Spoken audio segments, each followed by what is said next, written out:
I can't believe I only own 2 pairs of boots made from black Chromexcel. That probably says something about the explosion of leathers in the boot world throughout the 2020s, a period where Chromexcel somehow started fading into the background.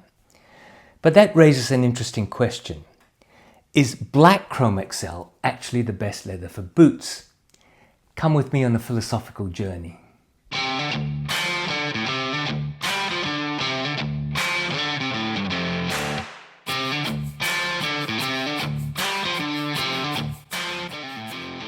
G'day, welcome back to Bootlosophy, and if this is your first time here, hello, my name is Tech. I'm recording on Wajak country here in Perth in Western Australia, Kalyakul Wajak Nongabuja. Now, when I really started collecting boots around 2019-2020, Chromexcel was everywhere. You saw it on boots from brands like Allen Edmonds, Wolverine, Alden, Chippewa, Grant Stone, and Oak Street bootmakers. And honestly, for good reason, right? I own several pairs in classic brown CXL, in British tan and navy, and of course black. But while thinking up this video, and I realized something strange. I only own 2 pairs in black Chromexcel. This rugged White's MP boot and this much dressier and lighter Grant Stone diesel. And that surprised me because in my mind, black CXL has always represented the ideal balance in a boot leather. It's not the most exotic, it's not the rarest, maybe not even the most dramatic, but maybe the most complete. Looking back through though, it makes sense. Around 2020 onwards in the heritage boot world, they became obsessed with leather variety.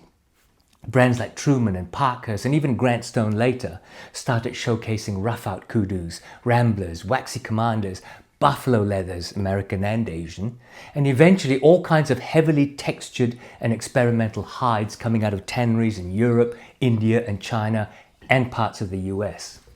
Suddenly, Chromexcel almost became too familiar, too normal. And yet, despite all of that, I still keep coming back to it.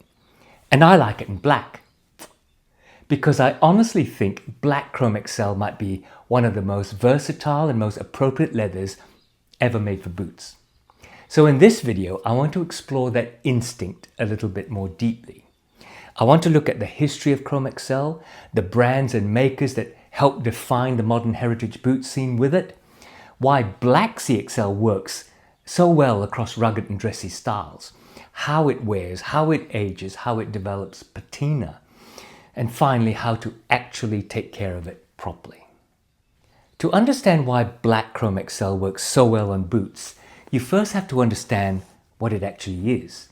Because Chromexcel is not a color, it's not just a tannage, and it's definitely not just another smooth black leather. I think Chromexcel is actually a system. It's a combination tanned leather made by Horween Leather Company in Chicago in America, one of the oldest tanneries in the United States, in fact. And what makes Chromexcel unique is that it combines chrome tanning for flexibility and durability with vegetable retanning for body and structure. According to Horween, Chromexcel goes through more than 80 separate processes and takes well over a month to produce. And unlike many modern leathers that are processed in highly streamlined industrial systems, Chromexcel still moves physically through different parts of the Horween Tannery building in Chicago, almost like an old manufacturing journey. The hides begin with chrome tanning, which gives the leather flexibility, resilience, and a resistance to cracking. After that, the leather is vegetable retanned to add body and structure, before being slowly impregnated with Horween's famous mixture of oils, greases, waxes and tallows through the hot stuffing process. Chromexcel's fibers are literally stuffed with oils and waxes during the hot stuffing process. Horween famously describes it as being made with a secret recipe. And whether that's partly marketing or not, the result is obvious the moment you handle it on a new pair of boots. The hides are then hand finished. They're shaved, polished, colored and glazed across multiple floors of the tannery. And I think that physical movement through the building actually matters philosophically. because Chromexcel still feels like a product of a traditional industrial process rather than a modern design material. That's part of the reason it feels so different from many modern corrected grain leathers. It has softness, but also density. It has flexibility, but also substance. And to me, black CXL is especially interesting because the black drum dyeing and then finishing aniline dyes slightly masks the dramatic pull-up that you see in brown Chromexcel. So instead of high colored contrast color shifts, what you get is something subtle and more sophisticated. You get shadows, you get depth, lowlights and highlights rather than dramatic color changes. You know, it's very, very difficult to film, but in good natural lighting, black CXL in the eye almost stops looking black. You start seeing charcoal tones, grey undertones, silverish edges, and soft transitions across the creases and rolls. And I think that's one of the reasons black Chromexcel works so well specifically for boots. Because boots live through movement, right? They bend, they crease, they get wet, they get scuffed, they absorb the miles.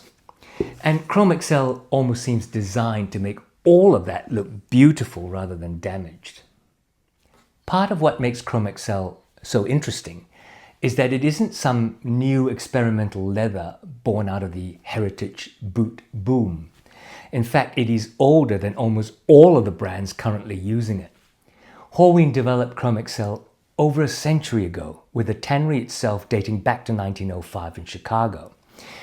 And that history matters because Chromexcel comes from a period when leather wasn't designed for fashion.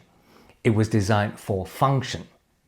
Early 20th century America still relied heavily on leather for work, transportation, industry, even military applications. Leather had to survive weather, movement, sweat, friction, and hard labor. So Horween developed Chromexcel as a deeply self-nourishing and durable leather that combined flexibility with toughness.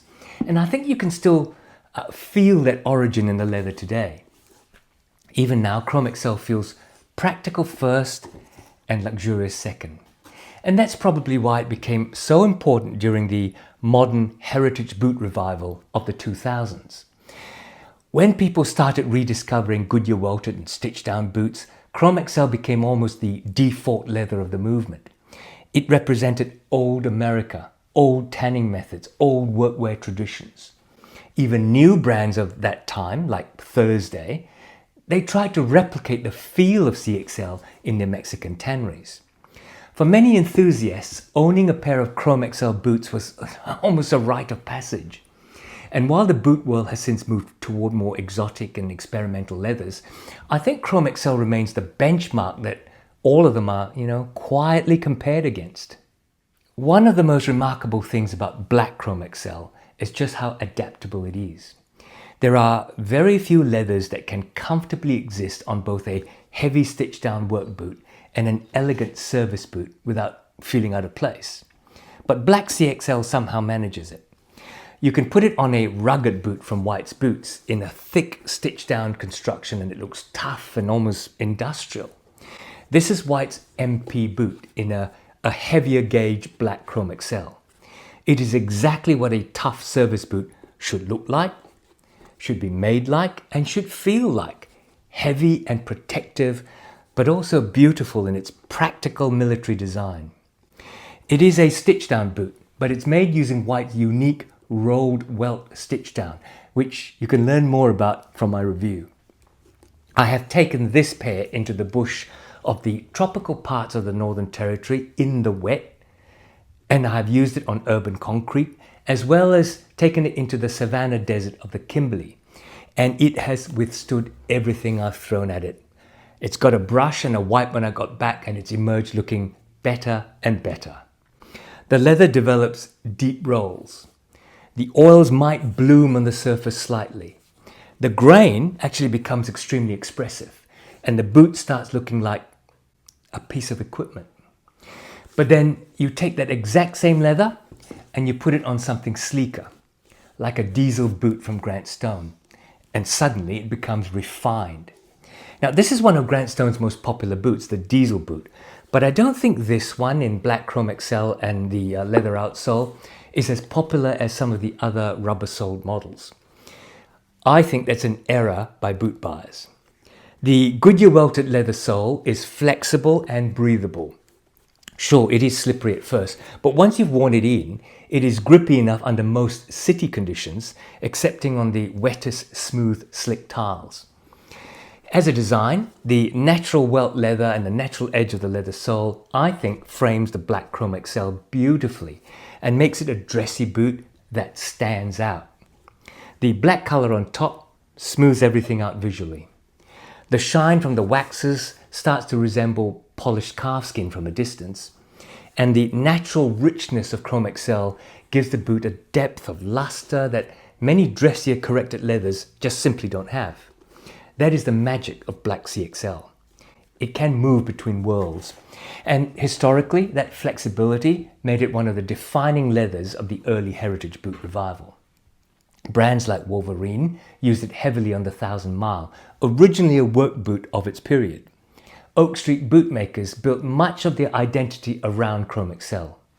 Brown Chromexcel usually leans casual, and natural Chromexcel becomes very rugged very quickly.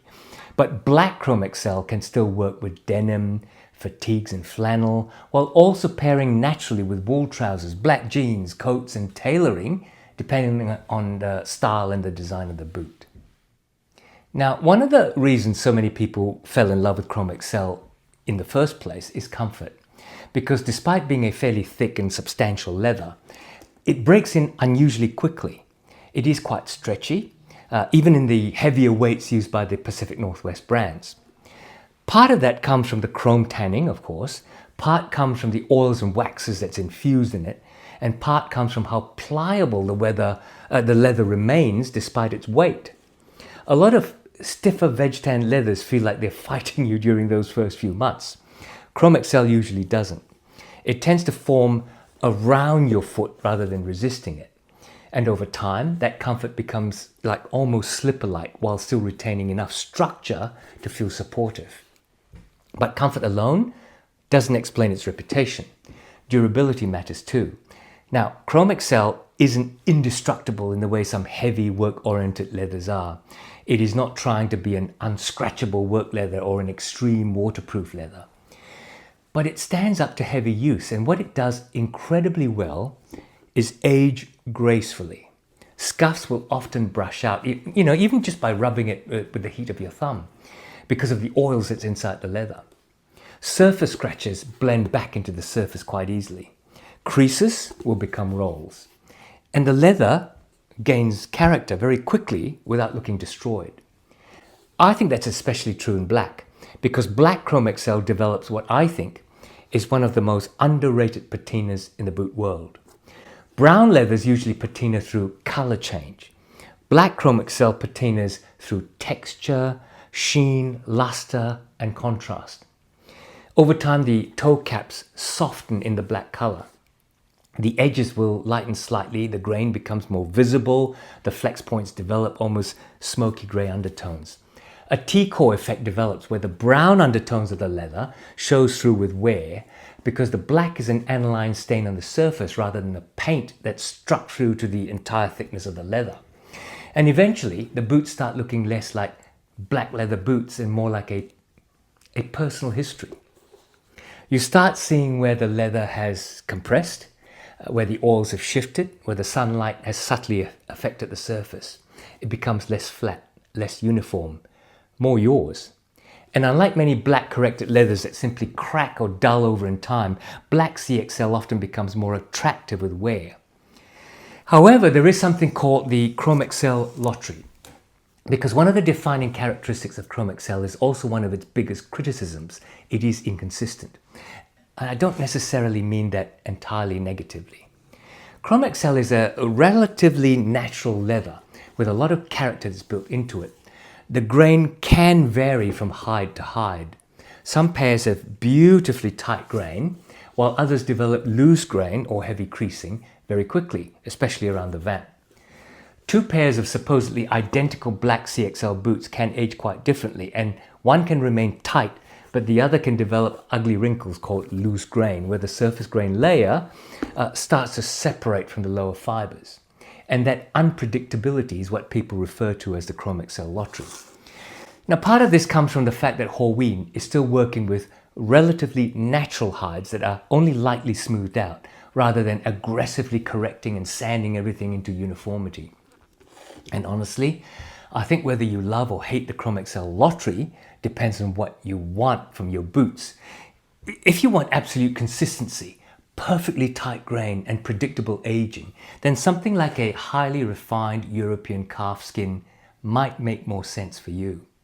But if you see boots as objects that should be developing individuality and wear unique to the owner, then the consistency almost becomes, or the inconsistency becomes part of the appeal, because no two pairs are the same.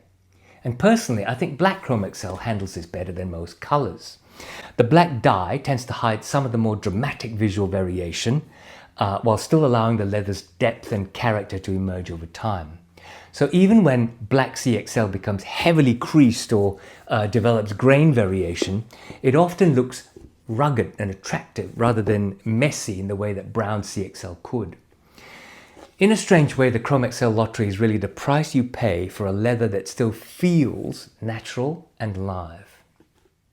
Now, the good news is that black Chromexcel is one of the easiest premium leathers to care for. And honestly, I think a lot of people overcomplicate it. Because the leather already contains so many oils and waxes that it usually needs less product than people think. Most of the time, the best thing you can do is simply brush it. But brush it a lot. A good horsehair brush removes dust, redistributes surface oils, and restores a surprising amount of shine and depth to them. Sometimes a pair of black CXL boots can look dull and tired, and after 2 minutes of brushing, suddenly the depth comes back and the leather almost looks liquid again. Beyond brushing, I think the biggest thing is restraint. People will panic condition their Chromexcel. They might see creases or light scuffs and immediately start applying heavy conditioners to sort of dampen the leather down. But over-conditioning can make CXL overly soft, overly dark, slightly greasy, and possibly loosen the surface grain even more. In most normal wear conditions, you probably only need light conditioning occasionally. Something gentle like Venetian shoe cream works very well, particularly because it was historically associated with Horween leathers anyway. A small amount every so often is usually enough to restore richness without suffocating the leather. And importantly, black CXL usually looks better slightly worn than perfectly pristine. This is not museum leather, this is living leather. The occasional scuff, the rolls across the vamp, the slight dulling and reshining, that's part of the character. That's the point, because, let me be poetic for a second. Black Chromexcel at its best doesn't look untouched. It looks experienced. So that is my treatise on Chromexcel, and black CXL in particular. In my mind, I've always thought that black CXL was the best leather for boots, for its looks, for ease of care, for versatility. So that's why when I decided to do this video, I looked for my black Chromexcel boots and I was actually quite surprised I only have 2. I must get some more. Which ones do I go for? You tell me in the comments below. So, I hope you enjoyed this exploration of black Chromexcel, a little different in topic. Click on the like button if you enjoyed it and come back next time for a return to detailed boot reviews. And if you haven't subbed yet, I hope you will. Click on the sub button down below and also on that little bell icon so that you're reminded when my videos show up. I'll see you next time. You take care out there.